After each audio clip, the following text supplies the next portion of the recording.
you, Sister Bing, Sir Yep, and Father Edu again for gracing us this afternoon with much insights to carry. I think we're all ready to proceed to our open forum very soon. But bago tayo mag-open forum, let's quickly take our group shots first. So may we kindly ask our members, participants, and as well as our resource speakers to please turn your cameras on for a group screenshot to be facilitated by GC's tech assistant, Miss Maribeth Jose. Miss Mabeth, clue us in. I think they're ready na. So, 1, 2, 3, say green. Green.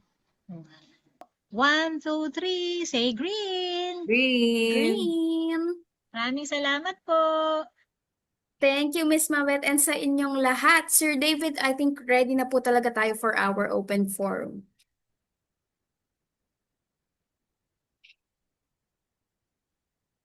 Sir David, nakamute pa po kayo.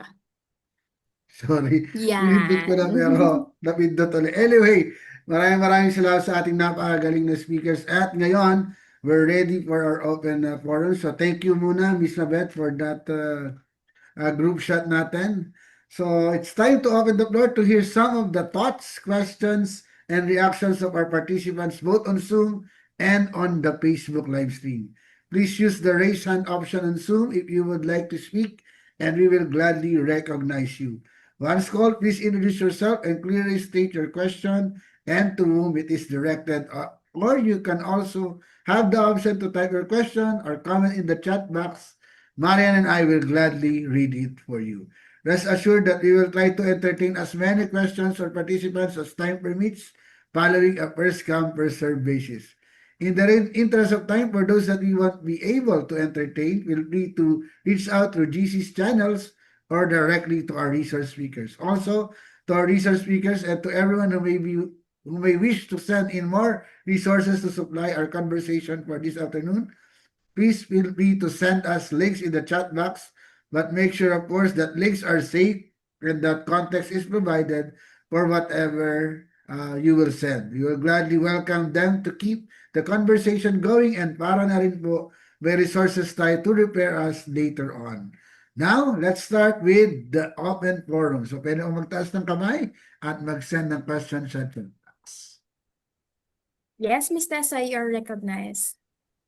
Yes, good afternoon. Wow, very interesting talaga. Well, anyway, for Yeb, is it possible na malaman how to access yung sinasabi mong manifesto? If the link can be placed in the chat box, that would be helpful. And then to Father Edu, wow, Father Edu, ito yung talagang hinahanap kong sagot. Because I'm sure a lot of people would want to go into solar, no? Yung solar rooftop.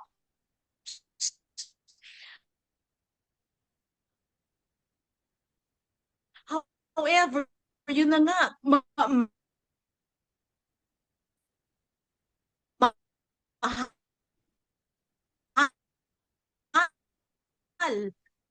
but you came up with a sino ba, can you tell us about the process? Pinalitan ba ng Meralco, for example, yung mga kontador para malaman, and then yung bangko, rural banks ba talaga ang lalapitan para they agree kung magkano man ang savings mo per month, yun ang igagastos mo? That would be very interesting, and I'm sure a lot of homeowners association will jump into it if talagang ganung klase, similar to your offering na ginawa sa Kalapan. Anyway, that's my question, and I'm eager to hear the answer. Sino po muna? Si Eb muna.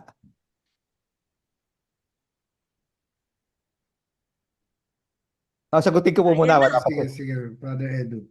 Sige Simple po, lang sige po. Simple lang po. Maraming installers. Ngayon nga, yun yung pinagbabawalan na ng Meralco. We just get on top with the installers. Mayroon ng advance, mayroon ng mga bago pa lang. Pero we gather them together, nag-meeting po kami. Pagkatapos ay pinaliwanag namin yung diwa din ng Laudato Si para hindi lang po ito negosyo, hindi lang to business, hindi lang to pera. So pwede ba tayo magkatulungan? So mayroon kaming we have a constituency, not only the church, at willing kami na makipagtulungan sa inyo. So sa bahagi na yon, yung bidding process din po, yung we get in contact with parishes, sinong willing. Pagkatapos ay ginawa din namin yung bidding para hindi fair naman kung sino yung mas mura, mas makakabigay ng magandang serbisyo. Ngayon doon sa mga makakapagbayad, so okay po, may full pwede sila magbigay tulad ng parish namin. Pero doon sa mga walang ganong kalaking cash, ang next step is punta kayo sa financing. Sino ba mas makakapagpautang ng mura? So may yung mga commercial banks po mahal ang interest. Naghanap kami ng mga makakapagbigay ng mas murang interest. Again, paliwanag ulit, hindi lang po ito negosyo. Ito'y social enterprise, kumbaga. Yung pagpapaliwanag din ng pagkasira ng kalikasan, global warming, at ito po yung tugon. Sabi nila, corporate social responsibility, sige. So naghanap po kami ng makakapagbigay, sabi nga namin, 7 to 10% interest per annum. Pero kwan po yun, syempre naka-program yun ng kung ilang buwan. So ngayon ipapasok namin yung aming mungkahi na pay only what you pay the electric cooperative. So ipo-program yun accordingly. Syempre may interest din sila. Syempre bangko kinakailangan kumita. Pero hindi lalampas sa pinag-usapang interest na 7 to 10, mga ganyan lang. Wag masyadong malaki. At naka-identify na rin po kami ng mga bangko na mas makakapagbigay ng mura interest. Doon namin tinuturo yung mga simbahan. Doon namin itinuturo yung mga client, hindi po ba? So, madali lang po kung tutuusin. Ang nagiging mahirap lang ngayon dahil yun nga, yung hoarding na dahil sa gera. Yeah, Father, anong bangko kaya marirecommend mo? Marami po sa amin rural bank ang Mga rural banks. commercial banks po mahal. Pero mayroon silang kanya-kanyang windows. Ang BPI meron, ang Land Bank meron. Yung mga government bank next po. GSIS syempre. Ang isa pa po yung Pag-ibig. Meron po silang loan track, lending track para sa not totally sa bahay pero parang kalahati lang.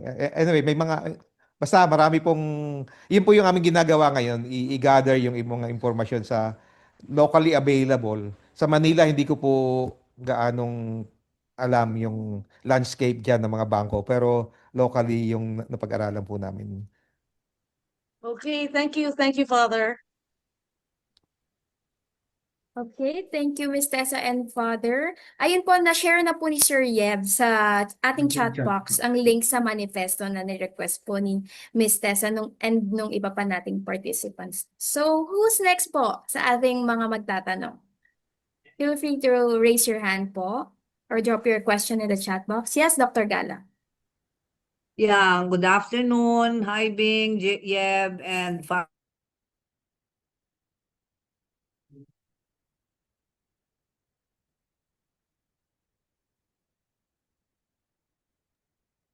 Dr. G,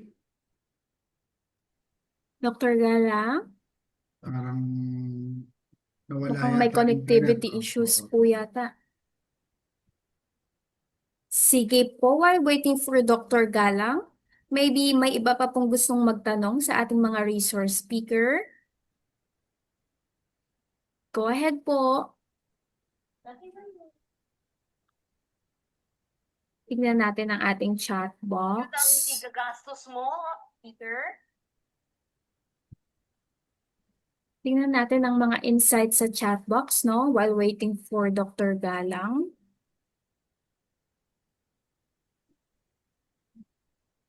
Yung po mga nanonood sa atin sa live stream, you can also comment your questions na kung may mga gusto i-share, pwede rin po kayong mag-post sa ating live stream sa Facebook. Basahin lang natin Yes ilan po. dito, no, Marian? From Sister Monica, sabi niya, congrats, Father Edwin. Hope more parishes and dioceses get on board with using renewable energy like what you're doing in Oriental Mindoro. Yun, paganda nun. Yes, and And my question din po siya, does renewable energy offer sufficient reliability to meet daily electricity demands? Yes na yes po. Pwedeng sagutin na. Go May ahead. Sure ginawa po, po, go ahead. may ginawa po pag-aaral ang SEED for the national landscape naman ng energy. Available po yun sa website. Nakalimutan ko lang na, yung study na to. Kung gaano kalaki ang RE potential sa Pilipinas, sobrang laki. Hindi lang po natin talaga ginagamit. Pag sinabi natin renewable, hindi lang naman solar. Ang laki din ng wind, ang laki din ng hydro, at yung solar pa nga. At yung pag-aaral namin na ginawa sa Mindoro, yung taas doon sa graph na pinakita ko kanina, sabi ko nga, kahit buong Luzon, kahit Manila, kaya namin supplyan through wind at saka solar. Yung pag-aaral po ito na ginawa, ha. Kaya lang, paano tatawid sa Manila, kay island kami, problema yun. Kaya nga po, kung minsan hindi natin na kikita yung problema talaga. Tulad halimbawa, ang gustong gawing solusyon, kakabit kami sa Luzon. Ay lagi nang ang brownout din sa Luzon. At saka, syempre, coal din yan. At saka, dirty energy din. Yung cable na padadaluin mo sa Verde Island. At saka, secondly, Verde Island Passage, doon mo ilalagay yung cable papunta dito sa Mindoro. Problema pa rin yun. Ay, pero kung tutuusin, we have more than enough in Mindoro. And SEED also has a study to say we have more than enough RE potential in the Philippines para supplyan po tayo. Hindi lang po yung ginagamit. Thank you, Brother Edu. Sister Bing, go ahead po. Hello po, Father Edu. Baka maaari nyo ring maimpluwensyahan yung mga real estates, yung mga subdivisions. Kunyari ako, nagre-rent ako ngayon dito sa Sorsogon ng isang bahay sa isang subdivision. Tapos yung mga kaya nagka-interest ako na nung naghahanap ako ng place kasi may solar. Yung bungalow house na nire-rent ko ngayon may 4 na panel battery. So, pag brown out sa buong pamilya, minsan pumupunta dito mga kapatid ko, magkiki-charge. Tapos, very reliable, Sister Monica, kasi ang halos buong araw, ano siya, yung pagka nag-drop kasi yung battery parang 4 bars siya. Pag nasa 1 bar na, isi-shift ko na siya sa Soreco, sa cooperative. Kasi hindi magandang ma-drain dahil matagal mag-charge ulit pag na-drain. So, halos buong araw, pag ako lang dito, so yung ref ko, tapos mga electric fans, yung ilaw, hindi pwedeng sabay yung ref at aircon. May aircon kasi yung isang, hindi ko naman ginagamit yung aircon kasi hindi ako sanay mag-aircon. So, halos buong araw, hindi ko sinishift sa Soreco. Tapos, yung nakaranas ako ng isang buwan na 100 plus lang ang binayaran sa Soreco. At yung pinakamata, hindi siya lumalagpas ng 300 ang aking electric bill. Kasi paminsan din, kailangan ko rin pag na almost drained, i-shift ko sa ano. So maganda po kung sana lahat ng subdivision villages, no, yung mga itatayo nilang bahay, ay may na. Ito nung inano to nung may-ari, may naka-install na talaga part ng plano ng nag-develop nitong subdivision. So maganda ring Father Edu. Ah, sal- Salamat si Sir Bing. Tama yan. Ang isa pa ring mahalagang consideration dito, kaya sa mga bahay-bahay, roof natin ginagamit, is to democratize yung power structure. Pagka ito corporate na naman, kaya nga Meralco nagagalit. Gusto na naman nila sodohin kahit solar. Sinong kikita? Yung mga malalaking korporasyon. Kaya nga, to democratize, tayo mismo yung gumagawa at pag-aari natin yung sarili nating kuryente, di ba? Sa bubong mo mismo, pag-aari mo mismo, hindi pag-aari ng Meralco.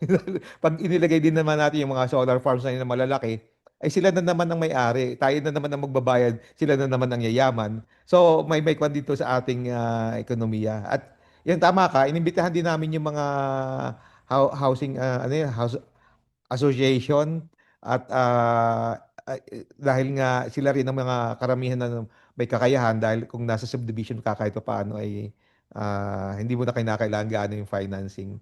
Pero totoo yun, 12 kilowatt kami, ang amin pong aircon, hindi mo naman pinagsasabay-sabay ay kasama na yung conference hall sa simbahan, etc. Mga room sa kwarto, 8. Kaya yun din tanong na kaya ba niya ang aircon? Ay, oo, kayang-kaya. Bakit may battery? Yun ang isa pa. Ah, Kaya po may battery kasi sa gabi, walang araw. Kaya ang gagana yung battery. Kaya pwede namang walang battery kung hindi nagba-brownout sa Manila, halimbawa. Kasi yung mga taga Manila yung sinasabi, ba't pa kayo nagba-battery? Eh sabi ko kasi wala kayong brownout dyan, no, nang una. Eh saka pangalawa, mas makakatipid ka dahil sa gabi, ginagamit mo, ang tumatakbo yung battery. Kung wala kang battery, ang tumatakbo pa rin sa'yo, Meralco, di ba? Kaya dahil hindi mo pwedeng gamitin ng solar mo, walang araw nun. Hindi mo naman na-store sa battery dahil wala kang battery. So, yun kaya din may battery. Pero tama ka, yun yung mahalaga ay sa mga subdivisions, marami nag-avail.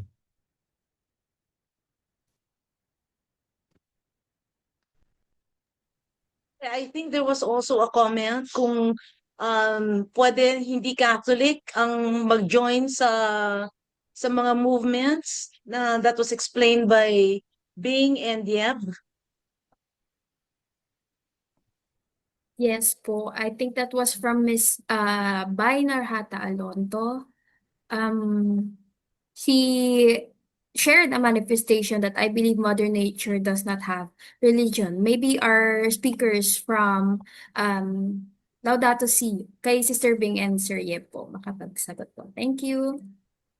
Yes, pwede po akong maunang sumagot niyan. Hindi po kailangan Katoliko para maging bahagi ng ating movement, ano. In fact, we have a lot of members na non-Catholic. So, mamalaya po silang makakasali. They're very welcome to join the Laudato Si movement, to be part of this growing global force for the care of our common home. Thank you. Thank you, Sir Yeb. Maybe si Sister Bing po, may gusto rin pong i-share na reflection on this.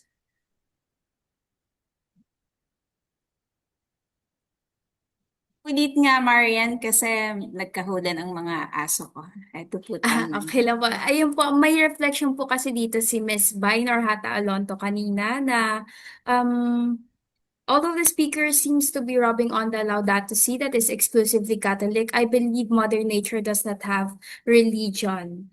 Ayun po. And then may sumagot po, yes, I do believe as Christians or other denominations in the world that we must act and be stewards of the earth's resources. Baka you want to have add up to this reflection po. Of course. Ang isang hindi ko nakakalimutan nung pumunta si Pope Francis sa New York noong October 2015, nandun din ako. So, tumuwang ako sa mga taga Brooklyn na GCCM members sa pagkalap ng signatures kasi ongoing yung signature campaign noon para sa Paris, no? Yung 1.5 degrees centigrade. Tas hindi lang mga Catholics ang nandon na welcome kay Pope sa Central Park sa New York.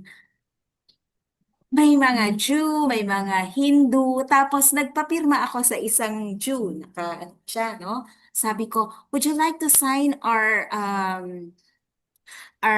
signature campaign? Tapos nakita niya, oh, Global Catholic Climate Movement, but I'm not a Catholic. Tapos, can I sign? Of course, you can sign because Laudato Si, we're promoting Laudato Si, bringing Laudato Si to life, and Pope Francis has addressed this to all people of goodwill, and he said, "Oh, I love your Pope. I really love your Pope because he is bringing us all together regardless of our religion." So sa usapin pong ito, wala nang relihiyon. Kahit may relihiyon ka, ano man ang relihiyon mo o wala kang relihiyon, kailangan pagsama-samahan po natin ito. No? Kaya nga, yung Laudato Si movement din ngayon ay talagang ini-strengthen din namin especially dito sa yung Laudato Si Movement Pilipinas, ini-strengthen din natin yung ecumenical network natin tsaka interfaith. No, yung Walk for Creation namin mula September 2017 hanggang 2019 ay purely Catholic celebration. Laging may misa. Pati nung time ng pandemic, yung mga celebration namin online, laging may misa. Pero nung 2023 po, we decided na gawin itong ecumenical. At yung nagpaplano na, hindi na lang yung Laudato Si Movement, kasama namin yung CBCP, Episcopal Commission on Ecumenical Affairs, tsaka yung NCCP at tsaka PCEC. Ito yung steering committee na naghahanda para sa Walk for Creation, no? Sama-sama. Tapos sa isang meeting namin, yung coordinating team ng Laudato Si Movement Pilipinas, nagkakaroon din kami ng katanungan sa isa't isa. Ano kaya from ecumenical, yung Walk for Creation, gawin nating interfaith? Kung hindi kaya this year, maybe next year, no? Gawin na nating interfaith. So from purely Catholic, naging ecumenical, and then gawin nating interfaith. Kasi very short na ngayon. So ecumenical pa rin this year, but hopefully, no, ma-upgrade na naman into an interfaith Tsaka pag season of creation, meron tayong week na nilalaan sa mga interfaith dialogue, no? Yung third week kung saan nagfo-fall yung September 21st, International Peace Day, no? Meron lagi tayong forum, dialogue, or gathering online na interfaith, no? This year, last year, hindi lang yung mga leaders ng interfaith, 2 interfaith online activities ang ginanap natin. Yung kasama yung mga leaders ng iba't ibang faith groups, pero nagkaroon din tayo ng youth na interfaith din, no? Gathering ng mga youth. So tama po kayo, hindi na usapin dito ang relihiyon sa pangangalaga sa ating inang kalikasan, because we share one home. We are cliche na, no, yung sinasabi na we are in the same boat. We share the same home. We all belong to one earth, a single sacred earth community, regardless of our religion. So, yun nga, yung nilagay ko dyan, no, yung mga activities natin sa May 24, welcome po lahat. Kahit anong relihiyon nyo, kahit wala kayong relihiyon. Lalo na po doon sa communal table. Let's share God's table of plenty. No?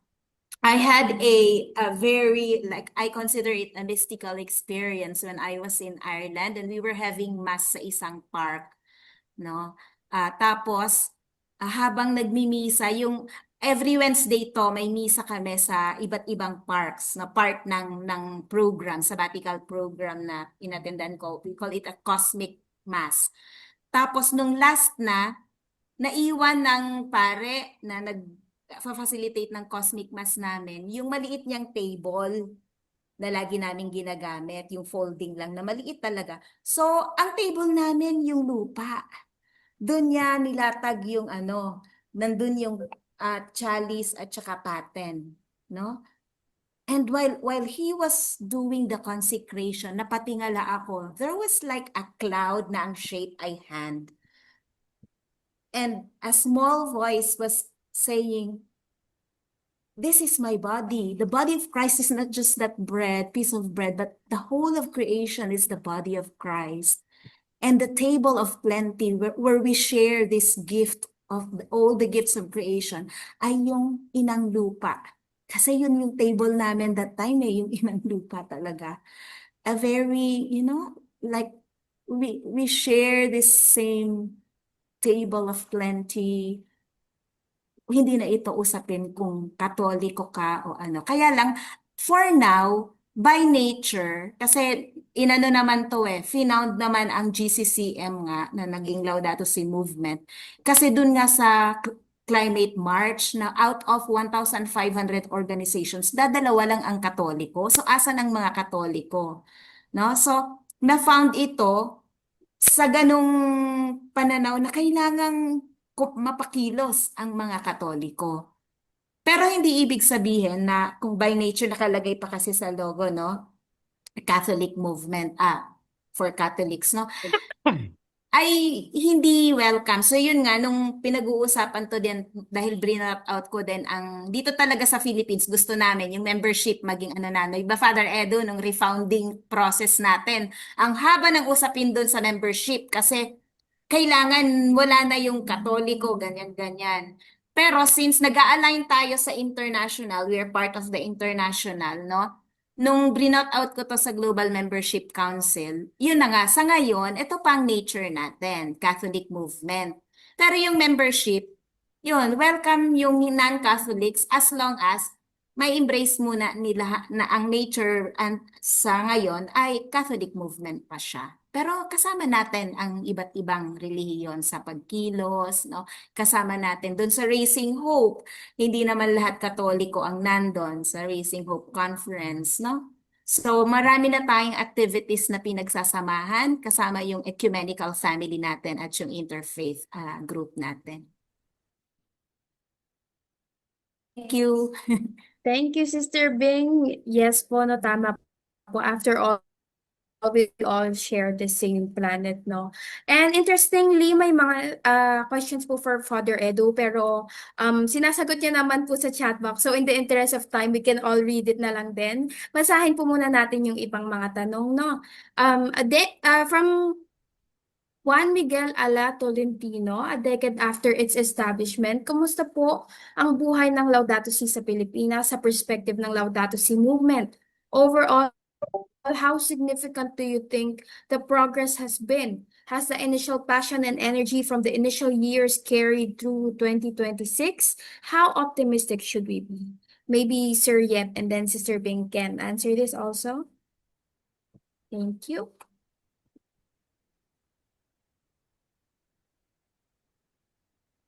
Yep, ikaw muna.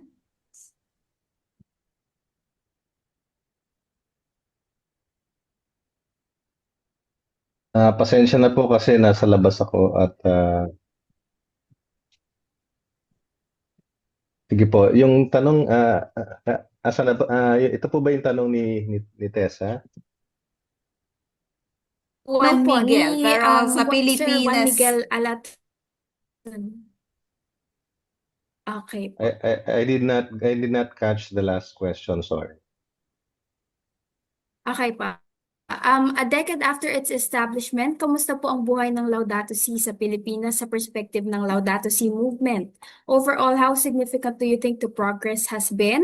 Has the initial passion and energy from the initial years carried through 2026? How optimistic should we be? And Sige then, po, Sir, if you well, can answer na rin po Miss Tessa's question, no? Yes po. Thank you, Marian. So, the perspective po ng Laudato Si movement globally, the Philippines is one of the most active, no, and pinaka-dynamic na not just a chapter but beyond the chapter, yung translation of Laudato Si into life, ano. And diyan natin nakikita kahit yung ginagawa nila Father Edu sa Mindoro, maraming parishes and dioceses who are translating the message of Laudato Si into concrete plans and actions. And ang masasabi po natin sa Pilipinas, pinakamalaki ang awareness ng message of Laudato Si compared to many other countries. And that is a result of not the work of the chapter, but also the work of church leaders and the clergy as well as lay people. Yung message kasi ni Pope Francis nung ginawa niya yung Laudato Si, it originated from his visit in the Philippines. So malaki yung link ng pagbuo ng Laudato Si sa bansa natin. Kaya that legacy continues, and I'm very proud to say that in the Philippines we find the one of the most effective, impactful animation of Laudato Si. Siguro mas marami pang may dadagdag si Sister Bing in relation to the local context. Oo.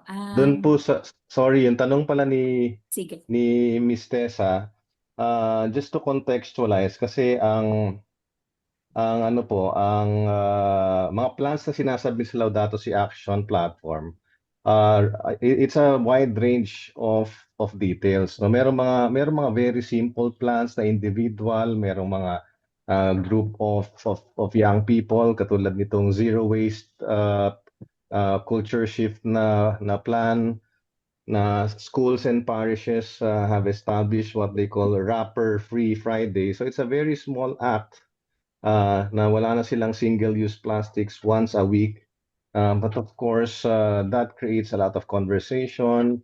The students are challenged to actually bring food and snacks without disposable packaging. So it goes a long way. So that's an example of one of the plans that struck me.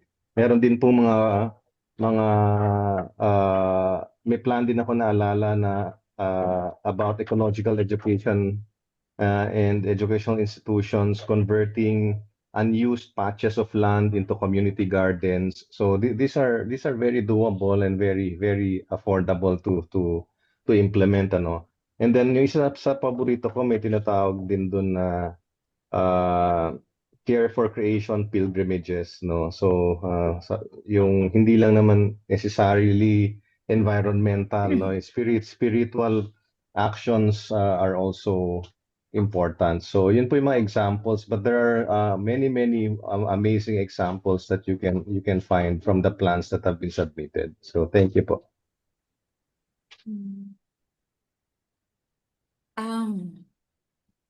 Okay na yan. Sige, maganda yung tanong mo, Juan Miguel. Salamat. Bago ko sagutin, gusto ko ulit mag-share ng isang anecdote kung gaano ka-importante yung Pilipinas sa usaping Laudato Si. Yung encyclical na lang mismo. Binalikan ko yung January 15, nandito si Pope Francis. January 17 that year, 2017, pumunta siya sa Tacloban. No, si Yeb, taga doon. Feel na feel niya yung nangyari sa Tacloban. At nung nandun siya, bumagyo din. So, dapat magstay pa sila on overnight, pero kinailangang lumipad pabalik sa Manila. Nung nababalikan ninyo, nakaponcho rin lahat nakaponcho doon during the Mass.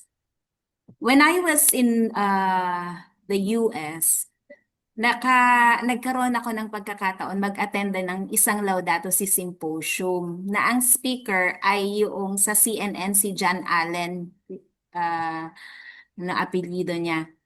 Basta then analyst ng si CNN no sa Vatican. Katabi niya si Pope Francis, pabalik galing sa Tacloban. At sabi niya bago siya nag-start ng talk niya, may Pilipino ba dito? No? Sa Vermont University. Nagtaas ako ng kamay ko. Ako lang pala ang Pinoy doon. Nag-iisang kamay na nakataas. So, in-address niya sa akin personally. At itong experience na to ay siguro itong nagpapanatili sa akin din sa Laudato Si movement. No? Si Father John na nakabase na sa Ireland, si John din sa Negros na nakabase. Hindi ko pa maiwanan ang movement at maganda na bago sila umalis, naka-expand kami ng leadership. So may kasama ako ngayon, 10 kami sa coordinating team. So, hindi naman ako nag-iisa. Pero yun ang pinanghahawakan ko. Kasi ang bulong ni Pope Francis kay John Allen ay sobra akong na-move ng experience ko doon sa Tacloban. Sabi niya. And that experience is pushing me to publish my encyclical on the care for our common home the soonest possible. January yon. Kailan niya pinirmahan? May. At na-publish ng June in a matter of a few months. At yung inspirasyon niya ay yung karanasan niya sa mga tao doon sa Tacloban, no, na naging biktima ng Typhoon Haiyan. So napakalaki ng natin. Isang hamon to sa atin, no. When I was in Assisi, yung mga conferences doon para sa Feast ng Creation na ecumenical din. Ang daming lumalapit sa akin na sinasabi, inspiration nila ang Pilipinas sa lahat ng ginagawa rin nila. No? Kasi nakikita nila kung paano natin pinagsasamahan yung collective action natin sa pangangalaga sa kalikasan. Tapos yung Philippine Church din, kasama natin. Hindi tayo iniiwanan ng Philippine Church sa pagsulong ng pangangalaga sa kalikasan. Ngayon, si Bishop Jerry yung ating President ng Caritas Philippines. Champion natin yan sa integral ecology. So I think malaki sa nakalipas na 10 taon, malaki yung naging bahagi ng Laudato Si Movement Pilipinas sa pagsusulong ng pangangalaga sa kalikasan. Kung dati parang nasa gilid tayo, na streamline nung dumating ang Laudato Si. Malaking talaga, malaking hakbang ang pagkakaroon ng encyclical ni Pope Francis para mas lalo nating mapag-igting ang ating mga actions, no? Ang ating collective action, hindi lang individual. Hindi na pwede yung mga individual action lang. Mahalaga pa rin mga individual action, pero napakahalaga yung collective action. So, pinagsisikapan po, no, Jun Juan Miguel, na manatili yung yung nasimulan, yung simulain ng mga nagsimula nito. So pinagsisikapan natin. Minsan, parang, di ba pag nagtanim ka pa minsan ng isang buto, minsan hindi mo nakikita kung paano ito tumutubo. Tas makikita mo na lang, no, magugulat ka. Just before nag-start ang ating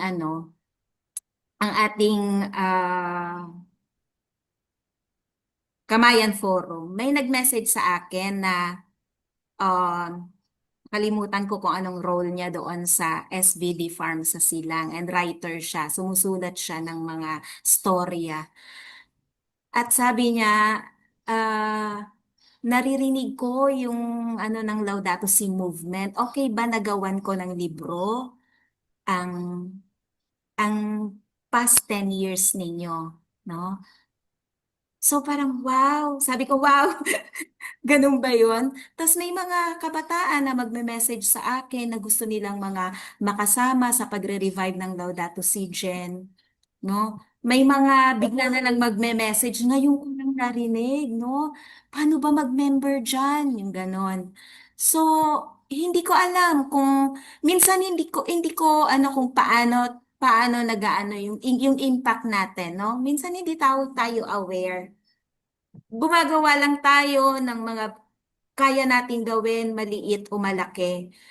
Magkaroon ng impact yon, salamat sa Diyos, no? Pero mahalaga na we walk our talk, sabi ni Father, na pag makaka-impluwensya tayo, pag nakikita rin sa atin yung sinasabi natin, no? Lagi kong sinasabi kay Father dyan na pag nagtotalk ako, yung isa lang na puso na matouch, sapat na yun sa akin. No? So, ganun din sa paglalakbay ng Laudato Si movement. Isa, dalawa, na matouch mo yung puso, that's good enough. No? Hindi kailangan ganun kagrande ang mga ginagawa natin. Basta puno ng pagmamahal para sa kalikasan. Alam natin yung intention natin. Ang Diyos ang magbibigay sa atin ng bunga. It's not our own efforts. No? Kaya yung isa pang mahalagang naririnig naming feedback pag may kunyari nang nagbigay kami ng deep journey into Laudato Si sa isang secular organization. Sabi nila, ang dami na naming narinig na mga pero ito pala yung kulang, yung spiritual dimension, no? So yun yung kailangang hindi natin tanggalin sa pag-aano ng care for creation, no? Yun siguro yun yung mahalagang parte ng Laudato Si Movement Pilipinas sa pagtutuwang sa Catholic Church na lagi naka-anchor yung ating lahat ng ginagawa sa ating faith, no? Sa ating spirituality. Hindi hiwala yung ating mga actions. Our actions our manifestations, kung ano yung diwa natin, kung anong spiritualidad natin, kung diwang makakalikasan, no? Creation-centered spirituality, dadaloy yan sa lahat ng gagawin natin, maliit man o malaki. So we continue to plant seeds with the hope na magbubunga siya. Minsan hindi na natin nakikita ang bunga, pero surely magbubunga pag ang intention natin ay puspos ng pagmamahal, no, sa may likha at sa buong sangnilikha. Yun, napakaganda. Maraming salamat, Sister Bing, no? And Marian, with that, we close the open forum for today's kamayan, no? Ang talagang naiisip ko dito habang nakikinig ako, it does not need religion talaga. Laudato Si is about praising God, no, for the wonder of creation and taking care of that creation that was given to us, no? So ano man ang religion natin, it is a task that we should be doing, one person at a time. Naalala ko tuloy yung pay it forward na you do something regardless sa kapwa-tao mo, na may mabago ka, one person at a time. So maraming salamat po sa lahat na nag-share sa napakagandang discussion at topic sa ating Kamayan Forum. Before we conclude today's Kamayan Forum, may announcement muna si Marian. Go ahead, Marian. Tama po, no? What a moving exchange of reflections po, no? So thank you, Sir David, and thank you everyone, especially Sister Bing, Sir Yeb, and Father Edu for sharing your insights. So please allow me to drop a few announcements lang po muna, no, before we formally conclude today's forum. So first, yung our evaluation form. The GC Secretariat will be sharing the link to the evaluation form in the chat box, and it will also be flashed on your screen. Ayan po siya. So your feedback means a lot to us as it helps us improve future Kamayan sessions. So we would genuinely appreciate it if everyone takes a few minutes to fill it out. For those requesting e-certificates of participation, we would like to remind you that you must have actually been present in today's forum. Hindi lang po pre-registered. And of course, you must submit a completed evaluation form. Next, we would like to invite everyone to become an official member of Green Convergence. Join us all in our movement towards sustainable development and stay engaged in GC's activities such as our monthly Kamayan and many more. The membership registration link will also be shared in the chat box, and it is currently flashed on your screens. Make sure also to like and follow Green Convergence's Facebook page for more updates. Reminder po, isa lang po ang aming Facebook page, and it is Green Convergence Philippines -GC space -GC. Yan po siya.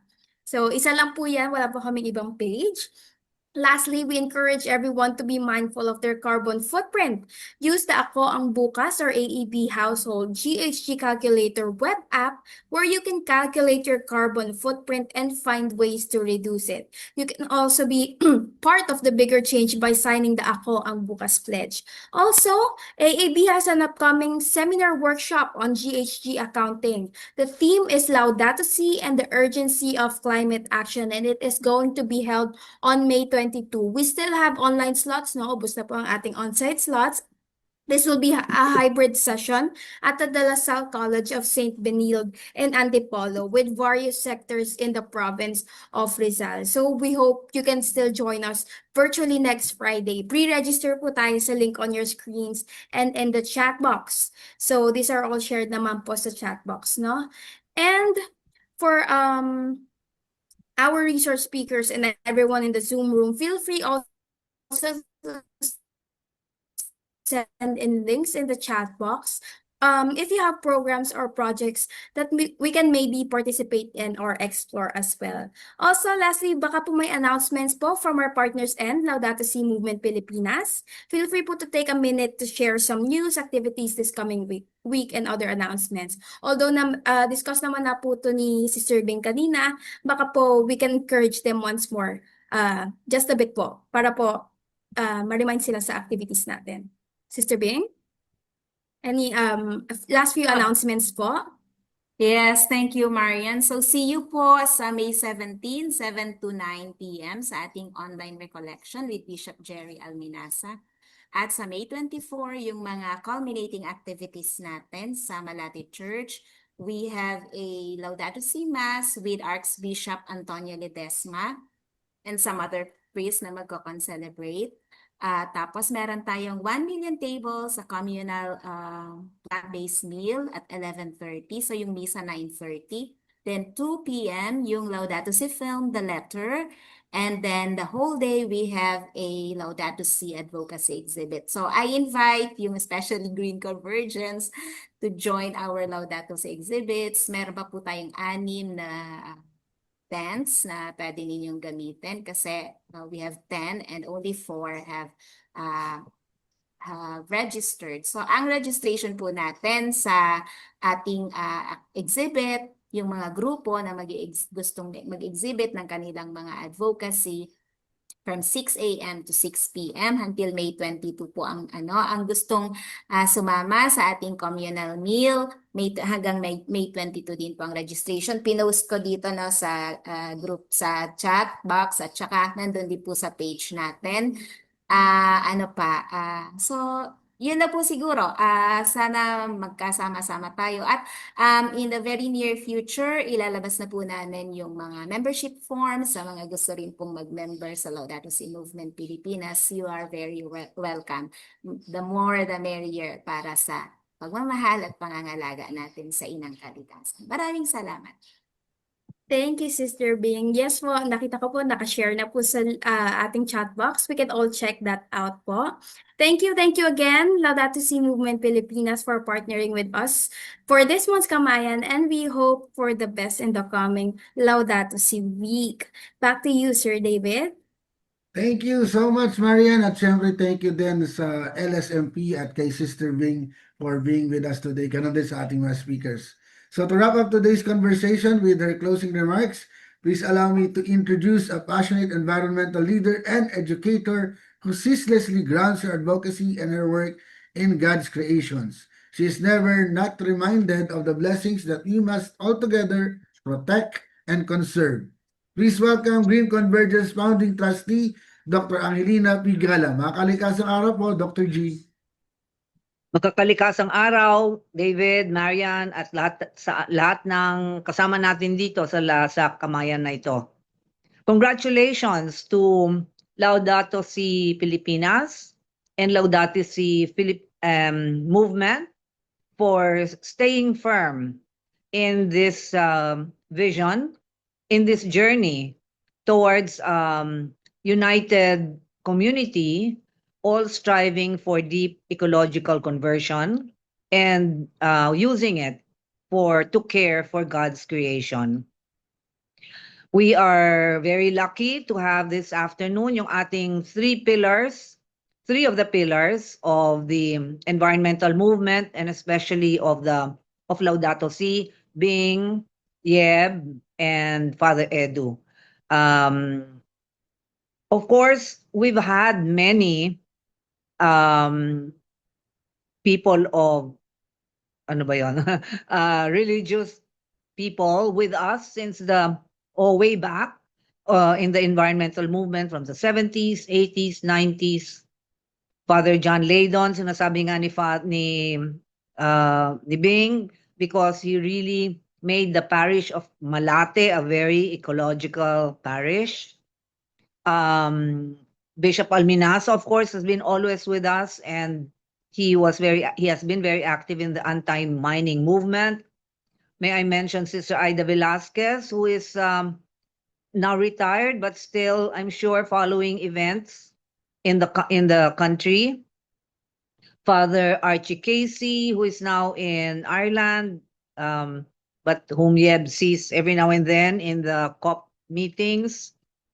But in 2015, which was really a watershed year, because the United Nations explicitated its recognition of climate change, as an international body, and put the mechanisms for reporting the member countries' nationally determined contributions to climate change. And of course, the Laudato Si encyclical of Pope Francis. Although the environmental movement has been around for more decades than the previous, much earlier, but the Laudato Si really put the spiritual element in the movement, and that really what was a quantum leap, because we cannot be just secular. We cannot just think of food, water, the air, which are important for our body existence, but for the total human beings life, the spiritual element has to be there. And Pope Francis, his encyclical made the big difference, being the leader of a religion which has probably the most united members, having only one leader. His words, his exhortation galvanized the church, and I think it has moved by leaps and bounds in answer to one question, no? So the theme of hope to action was captured by this Kamayan session, being gave the history and the foundations of Laudato Si. Yeb enriched it, and wow, I was mind boggled by his numbers. He said that there are 11,000 registered participants. What did he call it? Platforms, and then 1,200 plans submitted already. And then he said that there are 20,000 animators, is that worldwide, and 7,000 in the Philippines. And then Father Edu, of course, gave us the action, what a whole diocese is doing, not only for the churches, not only for the parishes, but for the communities and far-flung areas likewise. And they are spreading the movement to other parishes and maybe to the whole of Mindoro, which is wow.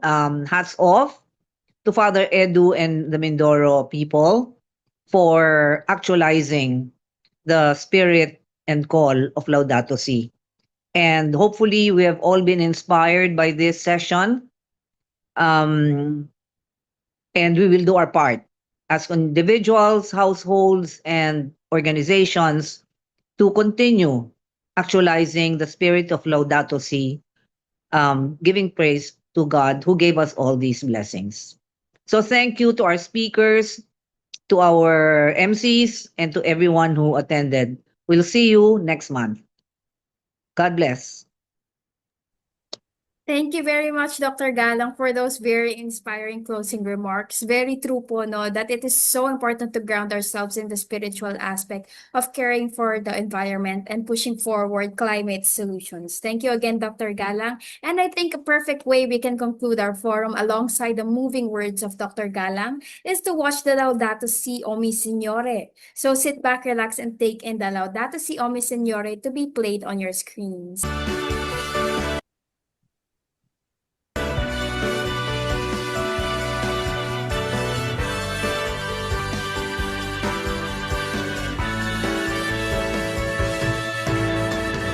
Laudato Si, oh mi Signore, Laudato Si, oh mi Signore, Laudato Si, oh mi Signore, Laudato Si, oh mi Signore.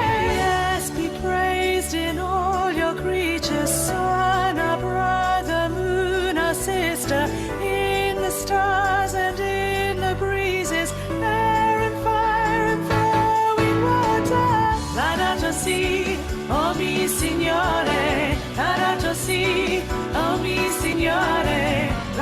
sì, oh mi Signore, l'adagio sì, oh mi Signore.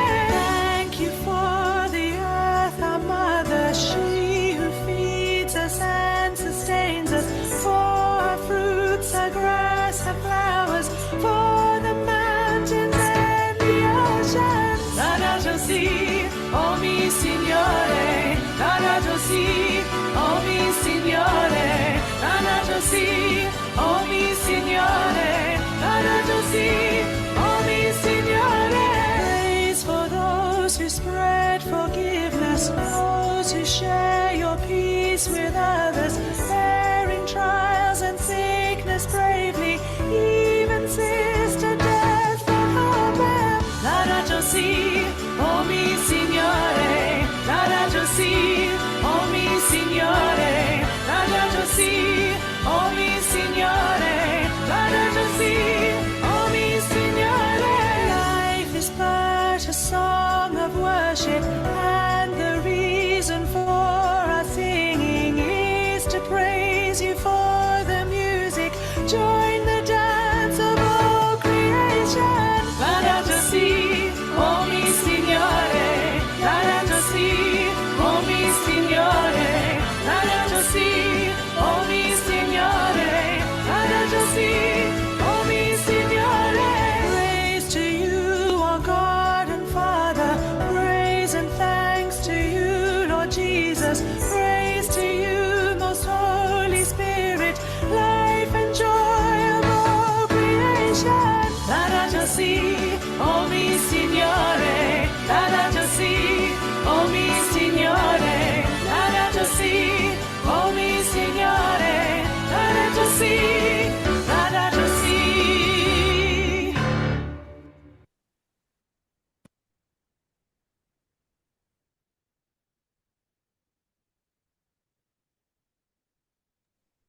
Sir Wow. David, yeah.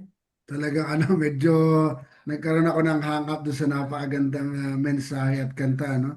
Maraming salamat, Dr. Galang and Marian, and maraming salamat din for sharing the Laudato Si O Mi Signore. Talagang napakaganda ng mensahe, which I hope that we can all, no, na nandito, we can all share to other people and continue to care for our common home and show that through our actions.